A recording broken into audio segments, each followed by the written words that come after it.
Greetings and welcome to this week's episode of UC Weekly News. I'm your host, as always, David Danto. And for this week's show, I wanted to take you back a month or so when I gave a presentation on future-proofing meeting rooms and conference rooms and workspaces and offices when we were at the Commercial Integrator Expo and CEDIA Expo. I think it's an interesting presentation. It raises a lot of key points. And now that we have it all on video and have the slides together, I wanted to share it with you. So take a look.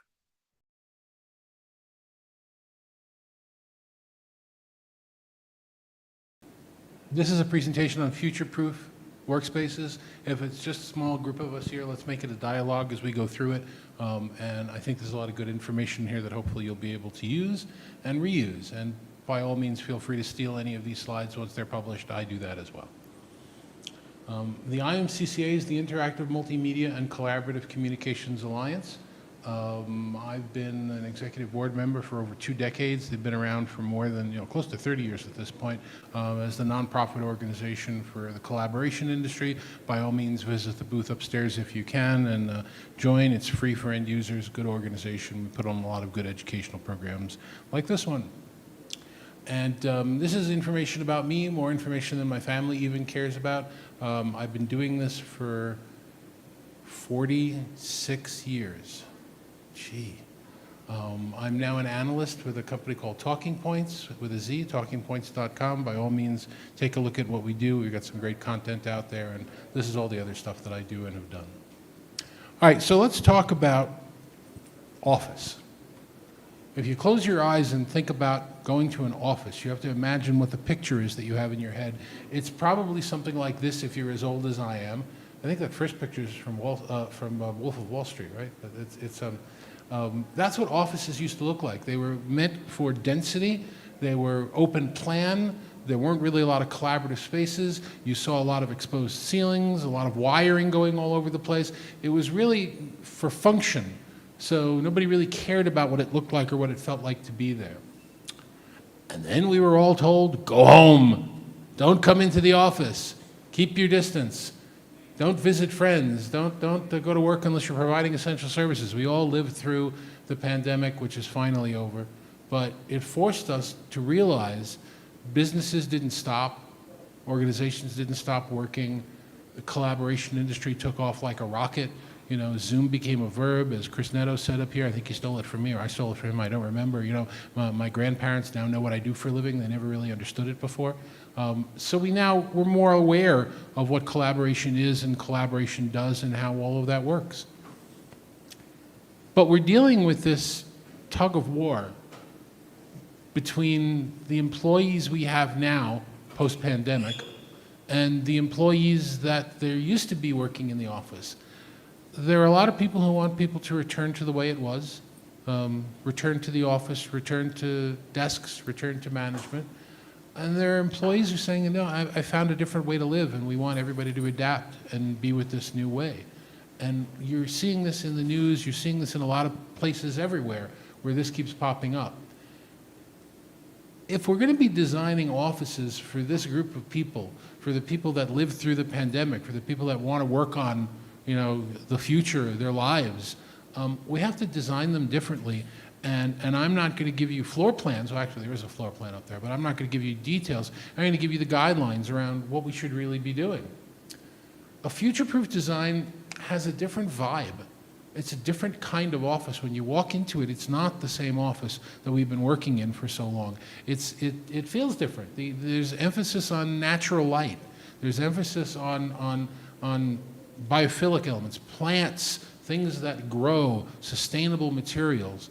And one major difference, if you think about it from our position, from the idea of technologists, is it's not just got technology overlaid into the place. Nobody's slapping on a camera, nobody's putting in a system, nobody's running wires all over the place. Technology in this new style of office is actually embedded.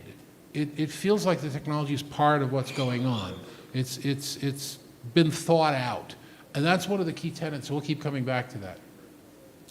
When you're talking about designing a future-proof office, a future-proof layout is one that has the ability to grow with changing needs. If you take a look there, do I have a laser on here? Let's see.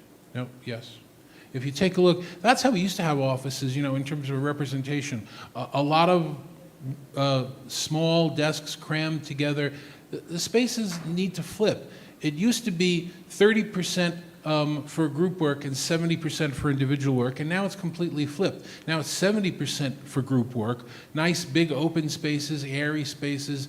There are some touchdown desks in some areas. Amelia went into her presentation before, but the idea is to build this for flexibility.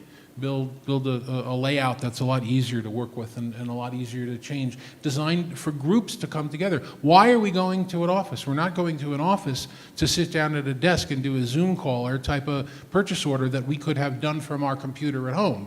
We're going to an office, whether it's 1 day a week or 5 days a week, to be with other people. So the design of the office needs to support group work and being able to get together and do group things. Does it make sense to you guys as I keep talking? Any nods? With you? Okay. These are the comparisons. We're doing more group and collaborative work. That's the point of an office, the point of going in somewhere than individual work. In terms of, we used to have a low number of expensive meeting rooms. I can remember doing floor plans for financial services companies where we were talking about each floor would have 5 conference rooms and one of them would be equipped for video. And the video one would be $80,000, $100,000 to build. The other ones would simply have, the speakerphone sitting on the middle of the table. And so we'd have a low number of expensively equipped rooms. And we switched that over now to a high number of inexpensively equipped rooms. Now we need to be able to make sure that all 5 of the rooms on the floor, and actually it should be more like 10 of those rooms, every one of them can do a video call. Every one of them can share a screen. But it didn't cost $80,000. Sometimes it costs 2 or 3 or 4. So we're getting more penetration of the gear, less expensive, but in more rooms. Instead of, I lived through in the late 90s and early 2000s the concept of densification. Let's not give everybody cubicles anymore. Now let's give them long rows of benches and put them next to each other. And we're done with densification. We don't want to be near anybody. I don't want to catch whatever the next virus is. Now we need to have desks that are available for hot desking or hoteling or whatever the term is, so when you go into the office, you need a touchdown space when you're not on the meeting. You can claim that. You can either use your mobile phone with a QR code, or you can go onto an application and say, I'm going to be in today, what desks are available, where are my colleagues sitting? And you'll be able to have a desk assigned to you for that day on those touchdown desks. Again, the description I had before, technology was overlaid. We're going to design these beautiful rooms with this gorgeous lighting and these glass walls and these ceilings. Oh, and by the way, AV people come in, we need you to put some AV into this room.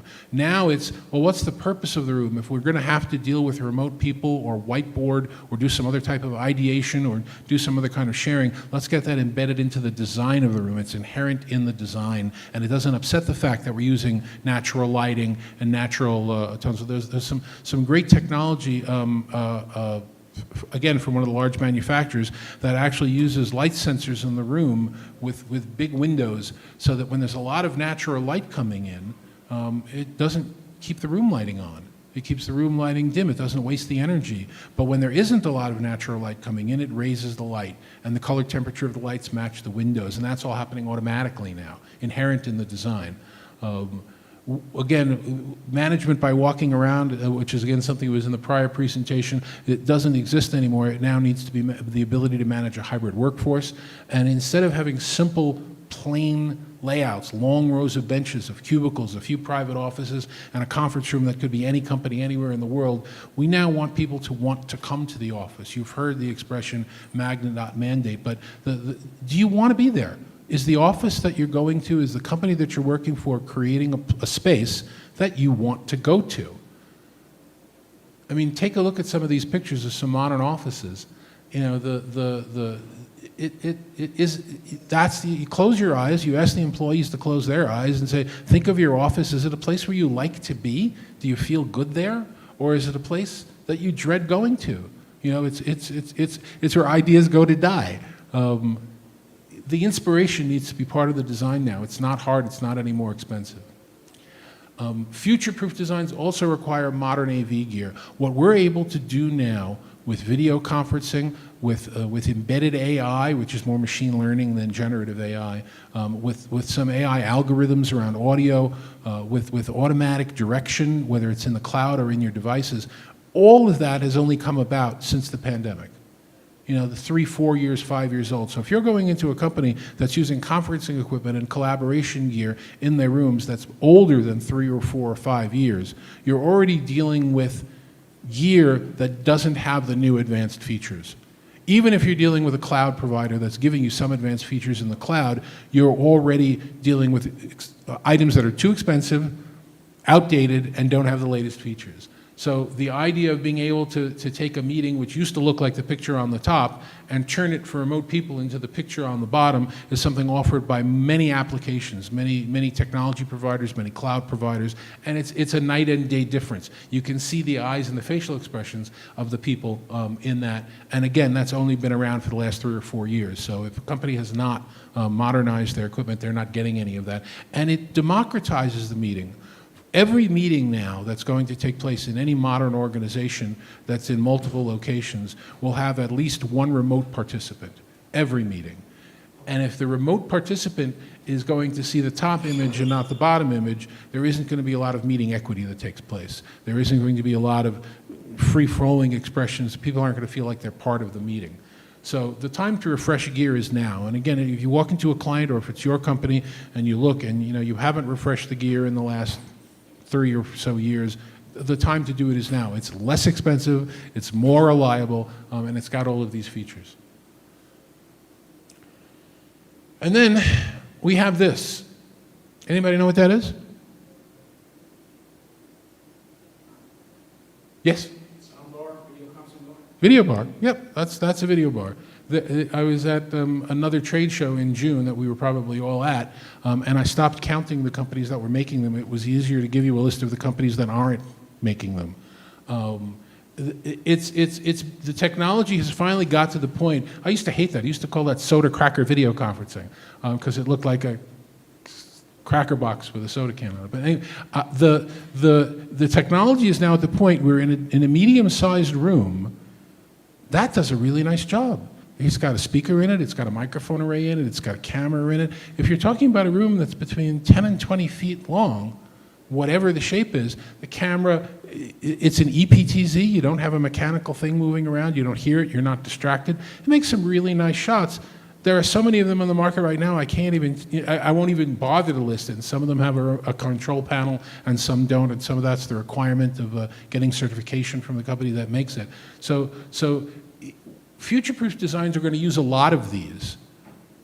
$2,000, $3,000 drop in a room, and all of a sudden you're equipped for everything that you need.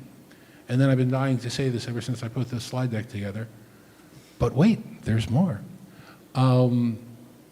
These things are going to be the new sensor for enterprise spaces. It's converging with building management systems and with other things, because they're going to tell you the temperature of the room. They're going to tell you the humidity in the room. They're going to tell you what the CO2 levels are. And there's some debate as to whether or not that's a valuable bit of data to have. But if you don't have enough oxygen, I've worked with consultants over the years who use up all the oxygen in the space. So I can kind of get where people are coming from that. It's also a room occupancy sensor. Some of them, and this is a debate, or at least it's something that's a debate in my mind. Some of the manufacturers today, including one that's upstairs, I haven't seen if Crestron has their Video Bar 70 here. I assume they do. They're one of the people that are making this with an automatic shutter. So if you're in a call, it opens up and you can see the camera. In their case, there are 4 camera elements there. And when you're not in a call, it closes. They're not the only ones. D10's another company that's making with the shutter opening automatic. So the call determines whether the lens is open. I'm not sure that that's going to stick around very long. It does make people feel better about privacy, although it doesn't stop them from like putting pieces of paper or coffee cups in front of the lens, because that's what people do.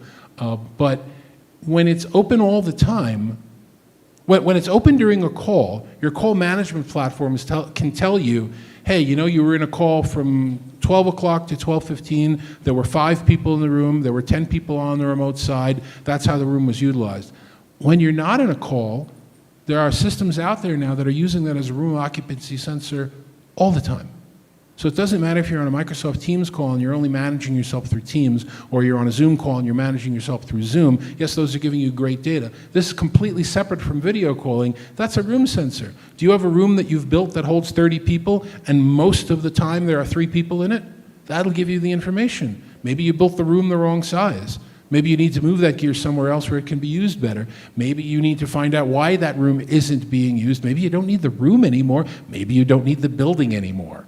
So that kind of people counting, room utilization, and then the awakened standby, that's something that's come to the enterprise now, which is, we've all talked about Energy Star and how to keep, displays on and off and how to have them turn on. There have been sensors. You don't need any of the sensors in the ceiling anymore. If you walk in, if it sees a face, first of all, arguably it can detect the face, but let's not go with that. But if it sees a face, it says, I better wake up the gear, somebody in the room.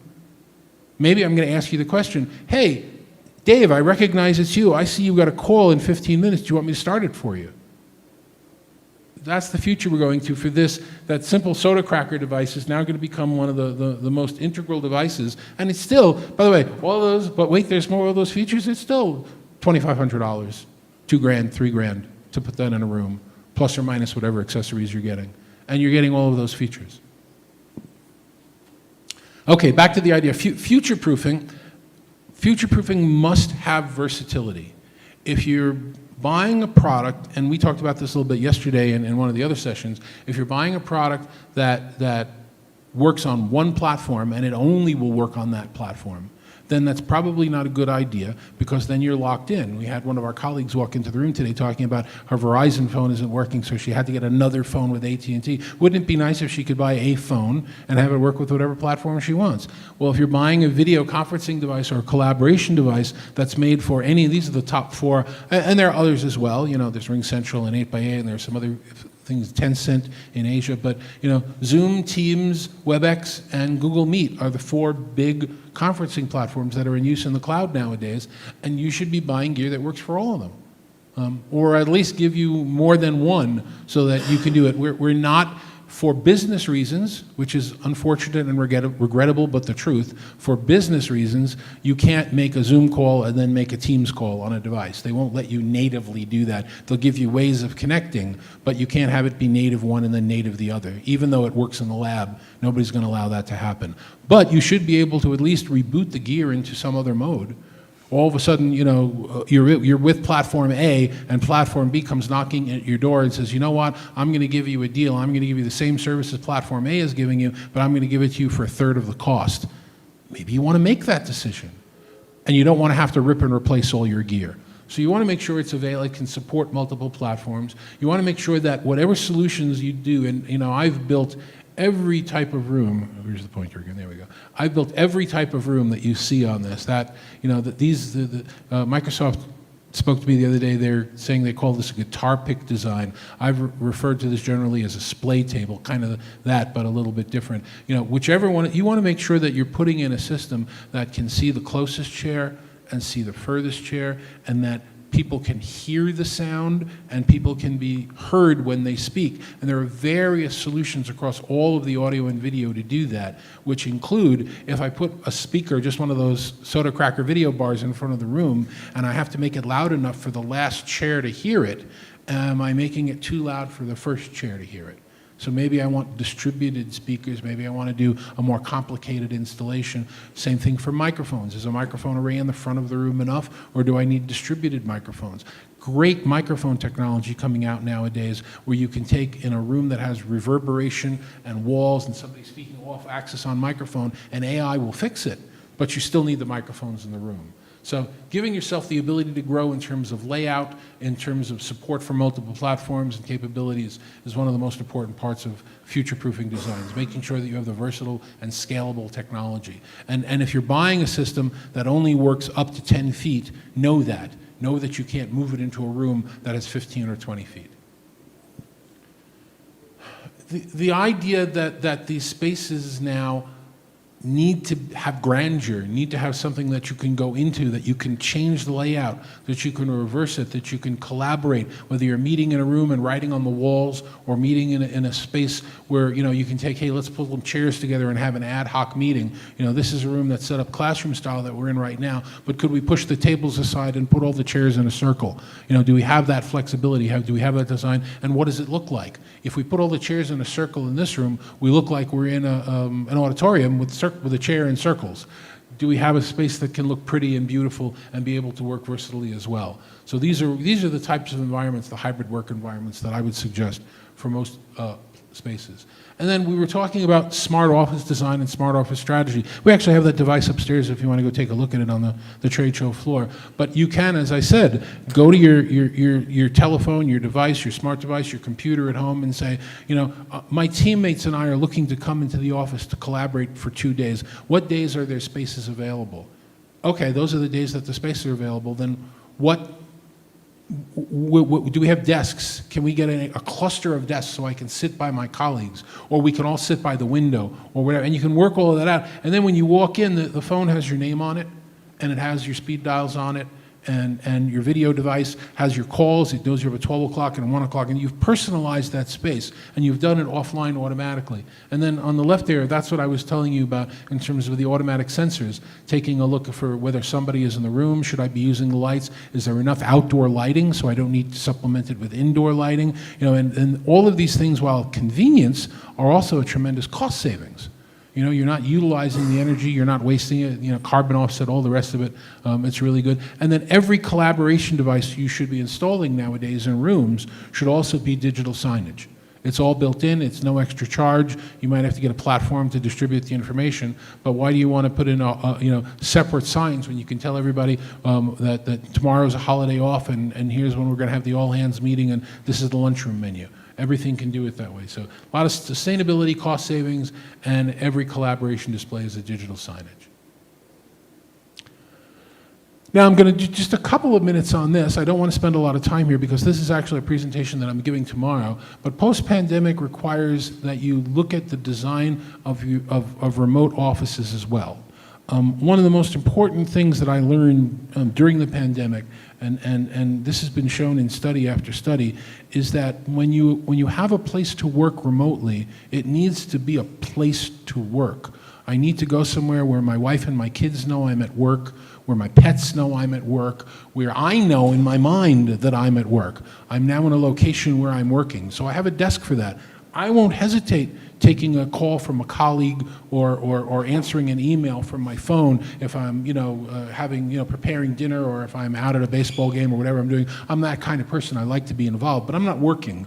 I'm just helping a colleague. When I'm sitting down at my desk, I'm working, so I need to have a location. I can't just be doing this in the kitchen or in a guest room bed or something like that. And we talk about some of the design. This is the 12-step program to how to design a good work from home office. I won't give you the details of this. The presentation is available. It's actually available in an article if you go to, well, I'm definitely button challenged today. There we go. If you go there, tinyurl.com 12-step WFH, that is where you can take a look at the article where I detail all of this. But again, that's a session that we're giving on Friday. I'll be here, and I will go through each one of those 12 points to talk about what the advantage and disadvantages of each one of these aspects of the design. But it's not just our offices that we need to future-proof. It's our home offices. It's our remote locations. That's part of the equation as well. Because to have an equitable meeting experience, you need to make sure that all parts of the conversation are using the right technology, using the right lighting, and making things work correctly. And then this is one of the important things. This is the caveat emptor slide. This is one of the largest commercial real estate companies in the world. They're overly invested in making sure people return to the office. They want to have you back there because the cost of their real estate is dropping and dying. It's something we're going to be talking about on the smart stage in about an hour. But if you go to their website right now, they're going to tell you that the hybrid workplace is here to stay and we're the experts in it. So the pandemic has given birth to a lot of self-proclaimed experts in the space. And as Amelia said, and I don't know if I stole your slide on this one, but I probably stole it for the next one size does not always fit all. You have to make sure that you're talking to somebody that has actually made these designs successful, not a company that's trying to look successful because it's their job to do something else. So buyer beware. Okay, thank you guys very much. I really do appreciate it. Again, all of these decks will be available. This whole presentation will be available as a video. And if you'd like to explore any more of these concepts, in addition to the other sessions that we talked about at the show, feel free to reach out to me. There's my email. I'm always available, and I'm happy to chat with anybody in the industry. If you're not connected to me on LinkedIn, please do. You should be. Thanks a lot. So that's it for this week's UC Weekly News. I hope you took some things away from that will help you in terms of designing offices and designing future workspaces, and learning that one of the key phrases in AV that we've talked about for decades is evolve or die. And one of the key things that we want to tell, managers and CEOs and designers is you got to pick one, either evolve or die. So hopefully this helped you a lot. I'll see you on next week's show. Take care.